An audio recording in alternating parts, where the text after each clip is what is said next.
First of all, a nice team win. I thought we played well, not exceptional, but we played well in all three phases. Special teams wise, I mean, we knew Dory's a special football player. So kicking game wise, I thought we did a good job with the direction of our kicks. He got a chance to return one. Got a little nervous there for a second, but with really good coverage on that. But besides that, a kicking game, I thought we were very good. Defensively, we played hard. We played a lot of guys again.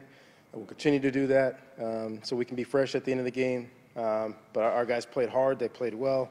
You know, we have to continue. You know, I think we did pretty well on third down, but, you know, a couple of those late in the game, we got to get off the field on third down, third and long especially. Offensively, thought up front, we really gelled. You know, we're looking for that improvement on the offensive line this week. I thought we got that. Guys played hard. They played physical.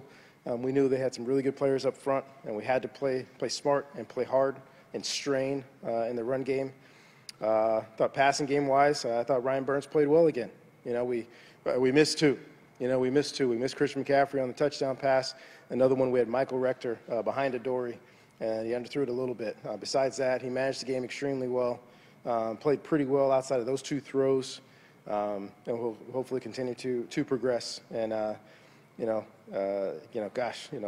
Michael Rector, I thought, played a good game. I thought our receivers played smart, played well, and you can't run for this many yards without the receivers blocking. So I thought those guys did a good job. You know, of course, they all want to make bigger plays in the passing game, and a couple of them were there. We didn't make them.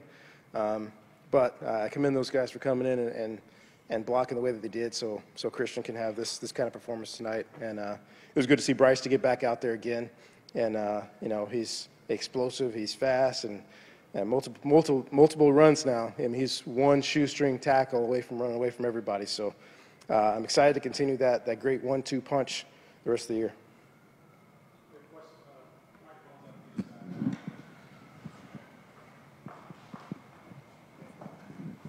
Hi, Coach. What was going through your head when you saw Christian McCaffrey uncovered down the left side, totally alone by Touchdown. 15 yards? Touchdown. Touchdown. The thing is, that's one of those plays that we have three plays that kind of come off that, look pretty much the same. We didn't run it a week ago. We ran a couple of plays that looked like that, and they were runs. And then for the quarterback to fake it to one of the backs and have Christian sneak out past the safety. And Michael Rector did a great job attracting Dory into the middle of the field, which now Christian, all he has to do is beat the safety that's coming down to play the run. And they're not going to catch that guy at all. What did you think of Ryan Burns' play in this game? And was there any particular reason why Keller Chris didn't play? No particular reason. No particular. We had a package of plays for Keller, and we just didn't get to him. I feel bad about that, but that's just the way it happens sometimes. He'll continue to be in our thoughts as we move forward. Hopefully try to get him in each game, you know. But the game dictates certain things. What about Burns? Burns, I thought, played well. I thought he played well. You know, outside of those, you know, those two throws, the slightly underthrown ball, and seemed to be a little contact on the one with Rector. But if you threw that a little bit farther out there, Mike's behind him, and it's a touchdown. And then the double move with Christian out there as a receiver. I mean, it was just a beautiful route and just overshot him a little bit by about 5 yards. So outside of those two throws, I thought he played really well. I thought he played smart. You know, late in the game, we threw a jump ball out there to Francis, and you hope the receiver protects the ball from the quarterback. But that was just one of those. It's third down and long with the score out of reach. Let's just launch one down there and see if our guy can make a play. You ask a lot of your quarterbacks before the snap. How would you say Ryan's doing in that regard so far? I think very well. I think he's doing very well. I wouldn't say exceptional right now. You know, once again, for a guy playing his second game for an extensive playing time, I thought he played well. I thought he was very good. A couple times we probably didn't quite get to the right play, but our guys are good enough up front that they made it work. But I think he's improving, and he's done a good job. Are you especially happy with him on third down? I think it was 6 for his first 9, and you put a lot of onus on him to run the ball, and he came through a couple times on pretty critical third downs. Are you talking about Ryan on third down? Yeah. Yeah, you know, and that's one of our principles we've had here for years. It's a principle. When we got Rich Gannon at the Oakland Raiders, and John Gruden put in a kind of a unofficial rule that the quarterback's got to scramble or run for 3 to 4 first downs every single game. And I reminded Burns of that last week. You know, he's an athlete. He's a big athlete, and you got to get his positive yards. If nobody's open, don't force the ball. Tuck it away and run. And he's a big physical kid, and he's hard to tackle. Obviously, I mean he's 6'5", 230-something pounds, 240-something pounds. He's a big guy, and we'll continue to do that with him. And I just forgot my question. I got it. Coach, it seemed like you were channeling Muhammad Ali a little bit there with the rope-a-dope. When you kept bringing in the defense, it looks like they had about 10 in the box, and that's when the Michael Rector thing, the reverse happened, I believe? Absolutely. You run certain plays to set up other plays, right? And we ran power, counter, power, power, power, counter, power, power. And then, you know, upstairs in the box, we just watch and see if they're chasing from the backside. And we thought they were chasing. And you know, right before we called that play, I told, hey, Michael's coming up now. I said, stay wide and run fast. You know, it's great, brilliant coaching by me. But, I mean, Mike's borderline world-class speed now. And we're talking upper 4.2, low 4.3, 40-yard dash guy. He's extremely explosive. When he gets to full speed, you know, he's tough to catch. And with all the speed that we have on this team, with Christian and Bryce Love, Michael Rector's the fastest guy on the team. And I think he showed that today. Coach, for years, Stanford couldn't see USC with binoculars. Now they've beaten the Trojans 3 times in less than 1 calendar year. What does that say about this program, and what does that mean to you? We don't use anyone but us to set our standards, right? USC's got a proud tradition, and they got a good football team.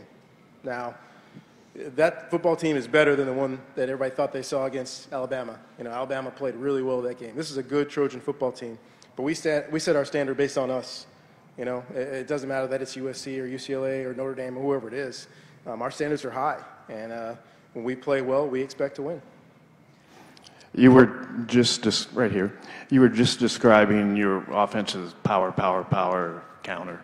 And Christian got 30 carries. Does he run bigger than he looks, or is he bigger than I give him credit for?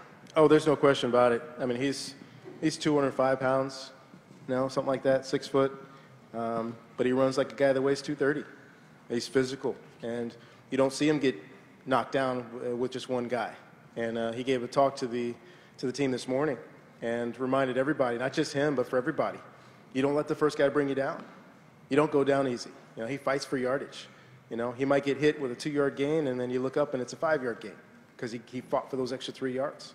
He's a big back and a not big back body. But it goes with his training, goes with his mentality. And, you know, he's just a tough guy to tackle.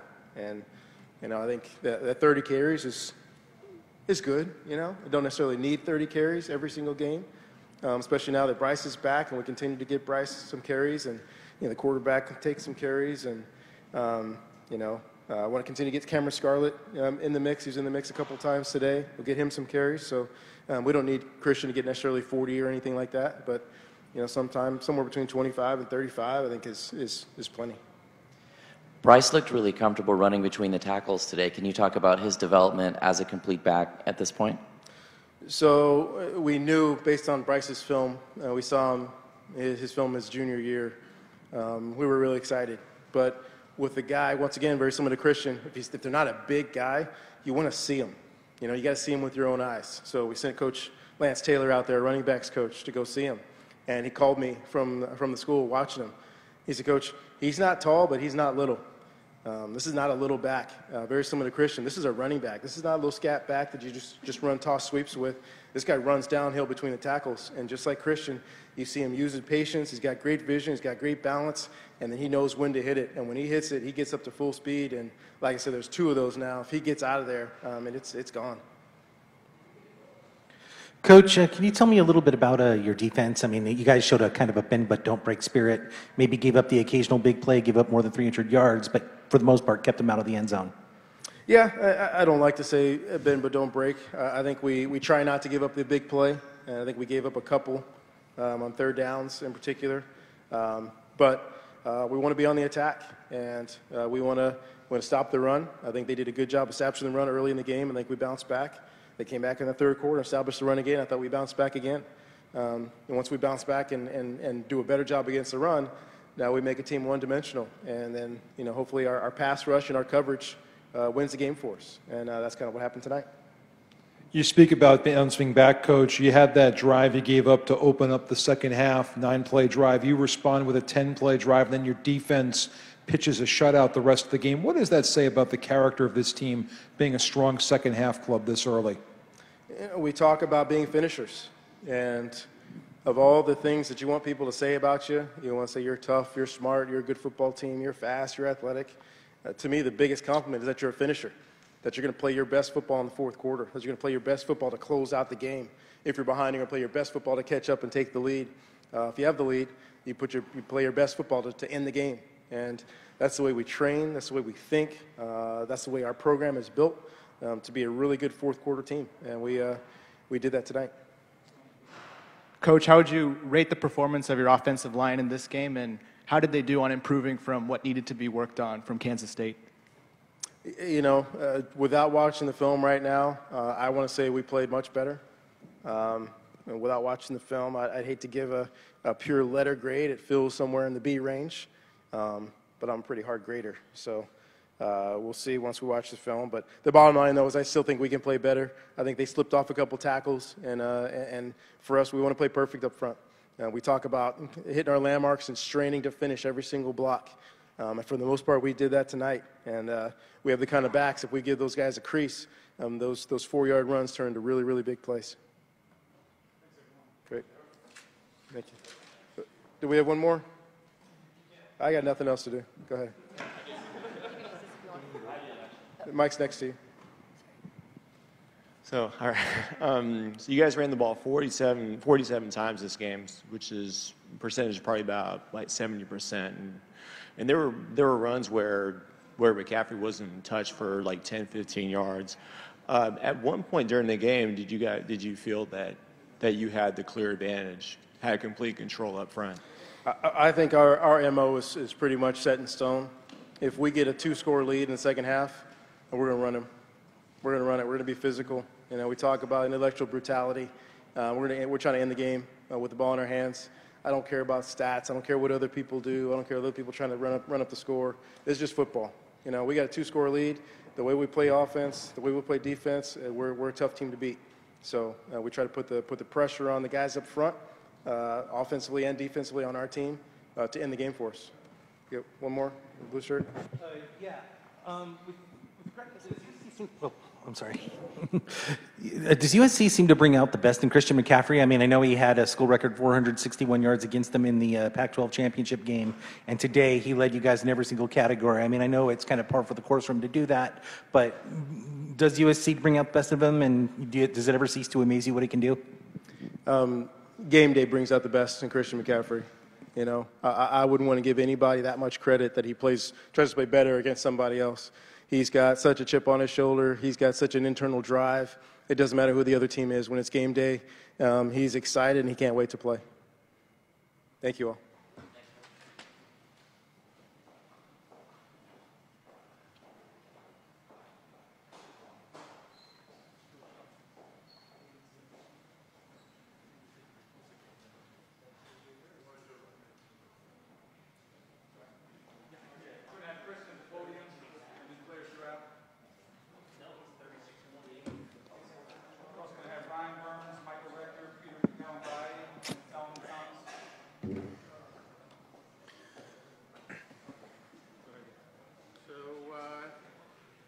Wide open, ball's coming to you. Do you afraid? Oh my God, I can't drop this, or are you just excited that you don't see anybody around you? Yeah, just catch and run. Burns made a great throw, so it made my job easy, just catch and finish in the end zone. Burns on third down has been really efficient through the first 2 games, almost veteran-like efficiency. Have you guys kind of sensed that in the huddle, that he's in complete command there? Definitely. We were very confident in him when it's first, second, or third down, knowing that he'll get to the right checks, make the right reads, and finishing with a completion. And guys doing a great job getting open on third down as well. Some of those designed runs, I think he had one early on a third down, you came out of the game and he kind of plowed through a few guys. The running backs have a little banter with him when he has a run like that. We get excited, man. Anytime you see your quarterback selling out for you, you know, going into the trenches, you definitely get excited as a runner. Christian, from your perspective, how did the offensive line progress from game 1 to today? Oh, they did an awesome job. You know, those guys work so hard, even when they're stacked boxes up there, 9, 10 guys in the box. You know, they're grinding and getting their face across and doing everything they can to open up holes. So, you know, they did an unbelievable job. Huge progression from week 1 to week 2. And you were channeling Ramon Wright, I guess, on the 1-yard plunge. What was going through your head there? Just get in the end zone, find a way. And, you know, those guys, they submarine on the D-line, and only option there was to jump and find a hole. So, you know, lucky to learn from Ramon back in the day and, you know, kind of show off what he taught me today. Coach said that in a meeting you suggested don't let the first guy bring you down, whoever it was. How much pride do you take in being a power runner in addition to being in the loose ball? A lot of pride. You know, there's times, you know, Coach Shaw always harps on being the most complete back you could possibly be.